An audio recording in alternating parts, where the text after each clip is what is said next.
Hey planner friends, my name's Alicia and today's video is going to be showing you all of the Hobonichi planners I've used over the years and how I've used them.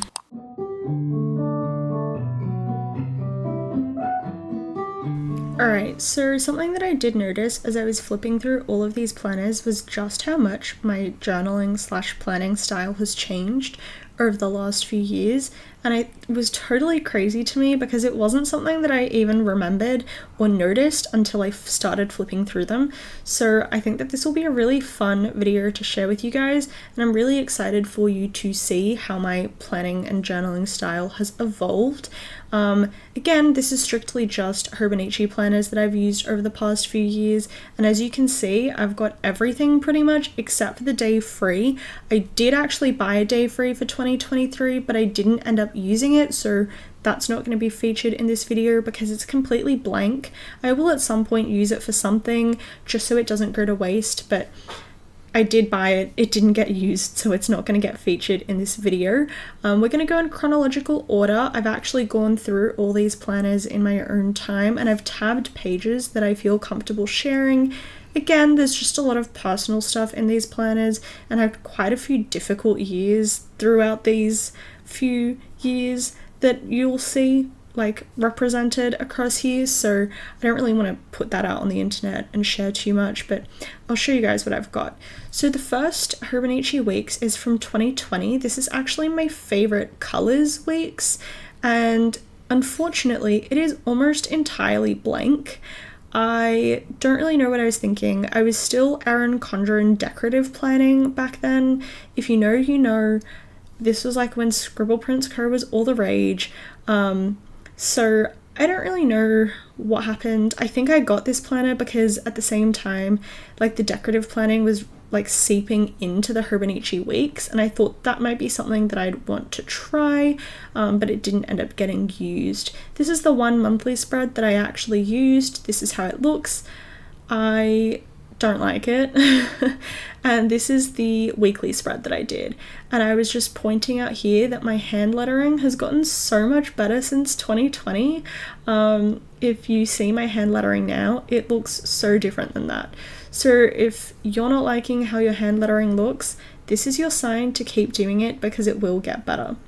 But I did notice that the way that I use my weeks actually isn't that different than how I use my weeks now. So my current Hobonichi weeks, I pretty much follow the exact same format. So I'm just showing you that here. I still use the left page in the exact same way almost. The only difference being that in 2020, I did my to-dos on the days, whereas now I do my to-dos on the right side of the the notebook, and I just do kind of like a running to-do list, whereas back in 2020, I used the left side to do my daily to-dos, and then the right side, if I used it at all, was a budget. I also don't do the washi tape along the bottom anymore, but that was something fun to look at. Again, most of this book is blank, and it is the original Tomoe River paper, so I probably will go back and use it for swatching fountain pen inks or something, just because it does feel a bit wasteful. But let this be your sign. Don't feel too down on yourself if your planner doesn't end up getting a lot of use, and definitely think about what you're going to be using the planner for before you buy it. Alright, so the next one is a Hobonichi Techo A6. So this is the original. This is what I used for 2021, and again, this one was kind of a fail for me, I'll be honest. Half of it is unused. That's in part because 2021 was a really difficult year for me, especially towards the end of the year. I had a lot of personal and health problems, so I really just didn't want to document that. And I also was planning in a happy planner at the time. You'll notice that in a lot of the stickers that I'm using, a lot of them in this planner are happy planner stickers. So I think I was kind of just trying to find my footing. I was using this very much so as a journal, and you'll kind of see that in the spreads here.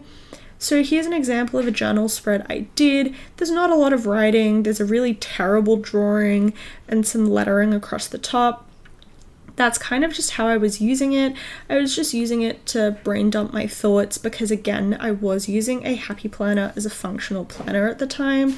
So this was just kind of an avenue for me to be slightly more creative and just kind of get out thoughts that I had in my head onto paper. So that's the first example. I actually don't use my A5 like this at all. So this was fun to look back on. I really like the idea of it, and I kind of want to bring something similar to my current journaling, but we'll see how that goes. I did also do much more traditional journaling spreads, as you can see. So again, this was a bit more, I don't know, brain dumpy thought spewing on the page, and less so what happened during the day type journaling. And so if we flip back to the page here, this is very much like what happened in my day, how my day went. On the right hand side, I guess the left hand side again is still a bit more abstract, but kind of is a bit more traditional. There's a lot more writing, there's a lot more pen, and yeah, I do also like the titles that I did here, and you'll see there's lots of happy planner stickers. Again, I think I was just trying to use up my stash. I had so many at the time because I was using a happy planner, but that's that. Alright, so the next page, again, this is definitely more traditional journaling. I wrote about exactly what happened that day, and I did use happy planner stickers once again. I will say though, I think the reason that A6 didn't work for me is because the pages were just far too small for traditional journaling like this. I felt so restricted, and I didn't feel like I had nearly enough space to write down everything that I wanted to. And I think that especially when times were getting harder and I had a lot more that I wanted to write, there just wasn't enough room for me to do so, and so I just stopped using it. I think I stopped journaling altogether in like June or July for this year because it was just such a difficult year, and I kind of didn't really want to capture that on paper anyway, but also I just didn't feel like I had enough space to write what I wanted to write, and I just felt so restricted. So for that reason, I haven't gone back to A6 since. And then, okay, this one was kind of different, and I actually do really like this. It was just a lot of decorative stuff, and I just wrote out some lyrics to an Olivia Rodrigo song. I think this is when her Sour album came out, and I really loved it. So I just wrote out some lyrics that I really liked. I thought it was really sweet, and as you can see on the right-hand page, I didn't end up filling it in. I had every intention to, hence the sticky note where I wrote down what happened that day, but I just never went back and did it. So that's that. Again, don't put too much pressure on yourself if you don't have time to journal every day, or if you can't bring yourself to. At the end of the day, it's just paper. If you follow Claire from online on Instagram, you know what her saying is, and it's don't be afraid of paper. Or not afraid of paper, because at the end of the day, this is meant to be a hobby. It's not meant to be something that brings you more stress. So obviously it's great to have filled out planners and journals, but don't put that pressure on yourself if you're not feeling up to it. But yeah, so that was my only A6 Hobonichi planner. That was for 2021. Haven't bought one since, and I don't intend to, because this size for me and journaling just doesn't work. So next we're going to go into the Hobonichi Cousin. This is the Avec. I actually don't have the first half of it with me. This is only the second half. The first half is at my parents' place. So I'll just be running you guys through the second half. But this is where I really get into the groove of journaling and planning, and I'm really excited to show you guys. So in this planner, I really didn't touch the monthly. I tried to use it functionally, but I don't know, something just wasn't really clicking, and I just kind of let it fall to the wayside. You'll see that in this planner, a theme though is that I'm trying to use up a lot of my character stickers that I have from my Erin Condren planning days, and so you'll kind of see a lot of that. So here are my weekly spreads. I actually did used to use the weekly section of the Hobonichi Cousin for planning, and that's why it looks so empty, because pretty much all I did was work and go to uni, and there was just nothing going on in my life other than that. So lots of stickers. These are all from AliExpress in case you were curious. My sticker style has changed a lot since then, but yeah, this is how I used my weekly spreads. I again used to use it for actual planning. This is kind of when my style evolved a little bit, and I started using washi tape instead of stickers, and yeah, super empty. I actually do really like the way that it looks though. It's really clean. I don't know, something about it just kind of tickles me. And seeing this makes me want to use my Hobonichi Hon next year as an actual planner. We'll see how that goes. I'm not super sure if I'm going to commit to it, but I thought that was really fun to look back on, because if you've seen how I use my Hobonichi Hon now, you'll know that this is absolutely nothing like what it is. Again, I won't deny there's lots of empty weekly spreads. I think I just lacked motivation. Yeah, some of them turned out differently. This one I didn't use washi tape, I just used some Happy Planner stickers, and I actually really like how this one turned out. I like the script stickers and the way it kind of ties together. But yeah, I think that that's so funny, because I genuinely don't recall ever using the weekly section of this planner as an actual planner. I genuinely thought I always used it as like a journal / recap of my day, and I don't recall ever making the change. So this was so funny for me to flip back on, just purely because I don't remember this period of my life. I think I might have just completely blocked it out. But I think that's the value of flipping through your planner sometimes, is seeing how much things have changed, seeing how much you've changed as well. But yeah, lots of empty weeks. Again, I'm not too mad about it. Don't put that pressure on yourself if you don't fill it out. Something that I did used to do that I thought was really fun was I actually used the this month page, like the first page of the month, as a currently inked for the month. I thought this was really fun. I would definitely bring it back again if I changed the colors of my pens all the time, but the truth is I don't. I pretty much have them inked with the same color all the time, so this doesn't really make the most sense, but I did like that a lot. Okay, so the next page that I've tabbed is just some of the daily pages. So here is one of them. I used to do super colorful daily pages, which is honestly so funny to me because it's not really my vibe anymore, but on the side I also added like a little quote, a little saying, and I really like that. I still do that today. Again, I was just kind of pointing out how different I use that section of the Hobonichi. So I used to use that to write down like the events of the day in chronological order, kind of again like Erin Condren style planning or memory keeping if you're familiar. So that's how I used to use that section, which is not how I use it in my current Hobonichi planner. And it's just so fascinating to me because I genuinely don't remember using the side like this. That being said, this was a couple of years ago. So this is the page of where we got our second cat. I added a picture of her, I printed that on my Instax, and you can see I used a lot of character stickers on the side, again, kind of just to denote big events or things that happened that day. It was a really good way for me to use up a lot of the character stickers that I collected over the years. And another thing that I'd like to mention is I did still letter in a title for every day.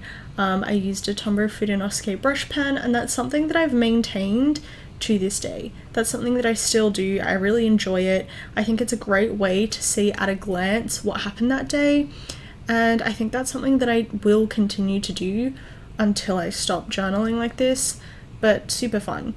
And it's, again, really interesting to look back on how I use that little sidebar type thing, because I struggle with it sometimes these days. I'm not really sure what I should use it for or how to differentiate it from the main page, but I do quite like that, and that might make a comeback next year. We'll see. But that's my Hobonichi Avec. I never ended up getting the Avec again because I really don't like having the split books. I much prefer having my entire year all in one book, all my memories kept together, because again, we can see here, I've lost the first half and I have the second half, so I just prefer the full year. Speaking of, this is my Hobonichi Cousin from last year. This is the full year. I've decorated mine with a sticker, a few stickers. And this one's pretty much fully filled out. There's a couple of pages towards the end that are empty, but it's mostly full. So the little cat sticker was from Japan, the one that I just pointed to is from the Coffee Monsters Co, and the one at the top an ex-co-worker drew for me, and I really liked it, so I stuck it on my planner. It's meant to be a drawing of me, so I thought that was really fun, and it's like part of my memories for that year. Alright, so here are the monthly pages. I actually use the monthly pages in my Hobonichi Hon very similarly to how I use them in this Cousin. The only difference is that I use sticker kits this year. Last year I didn't. I kind of just used what I had. I used lots of stickers that I bought in Japan, and I was using up a lot of character stickers from my old decorative planning days and just used a lot of washi tapes that I already owned. So again, no kit, but the concept is still the same, and I really like this idea. Another thing that I did differently last year that I'm not doing this year is I used a lot of colored ink.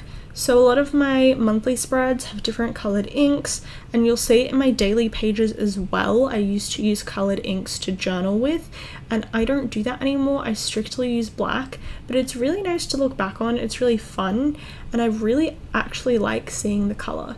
So especially since it coordinates so well, I don't know, it's just satisfying to look at. But yeah, so lots of character stickers, lots of washi tape, pretty simple otherwise, like no real big stickers, unlike this year. And yeah, some of them are empty. Actually, half of them are empty. I think I just lost steam towards the end of the year, and I did lose steam with my weekly spreads as well, which I'm going to kind of show you my weekly spreads. It's kind of a combination between how I use my weekly spreads now and how I used them the year prior to this one in the Avec. So I did actually use the weekly spreads as a planner. I planned in them, so a lot of them look really quite empty. Like there's not a lot going on because I literally just wrote down my plans for the days, which consisted of work and uni. That's about it. I didn't have a lot going on. I used a washi tape across the top of every single week, and that's something that I brought into this year, but I won't be bringing into next year because the Hobonichi Cousin can handle bulk a lot better than the Hobonichi Hon can. So that's something to bear in mind if you are looking to switch to a Hon, or if you've not used a Hon before and you're planning on it. It doesn't handle bulk as well as the Cousin.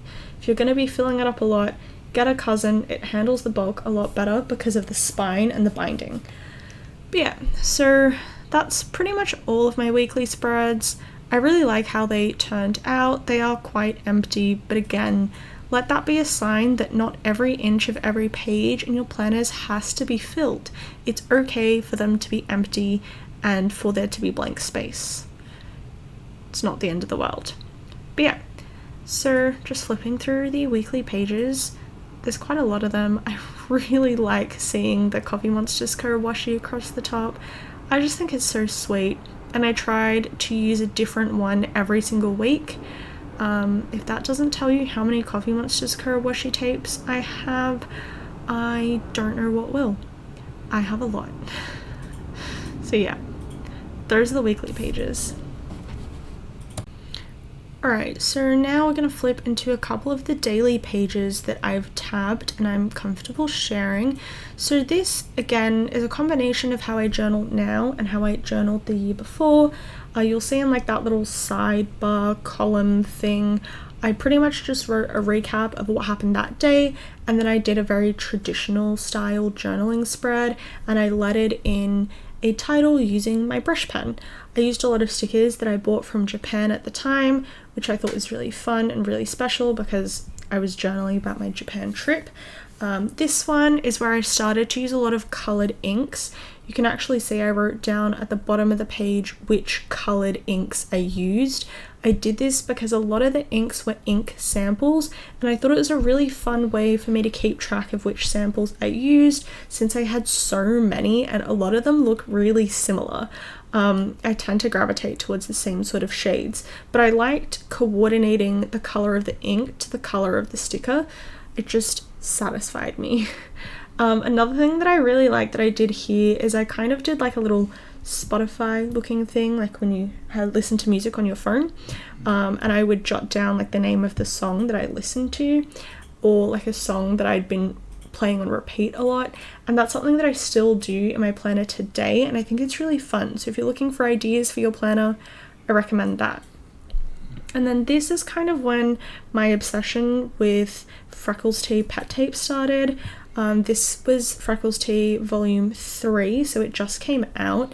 And you can see I've used some little Coffee Monsters Co. date stickers as well, but I just love the way it looked all together. I think pet tape is such a great way to decorate your planner. It's like one of the more cost-effective journaling supplies in my opinion, and it looks stunning.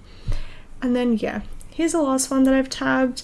Again, it's just some washi tape and a couple of stickers that I've used, and a couple of different colors of ink and a title across the top. Again, very basic journaling spread, very much a what I did today, how I felt today, so on and so forth. And yeah, that's how I used my planner last year, the year before, and the few years before that. And those are all of the Hobonichi planners that I've used. I'm really excited to get into my 5-year next year and to bring a Hon into next year as well. I feel like you can probably tell from this video that the Cousin size is a definite favorite. The A6 was a no-go for me, and the weeks, I'm still trying really hard to make it work. I've not had much success with it, but we'll see. Hopefully next year is a better year for the weeks. I refuse to not buy it. I can't explain why, I just love the size. Anyway, that's how I've used my Hobonichi planners in the past. Hope you guys liked this video. If you did, make sure you give it a thumbs up and subscribe for more content from me. Also, let me know in the comments below which Hobonichi planner is your favorite, or which of mine you liked seeing the best. Bye guys!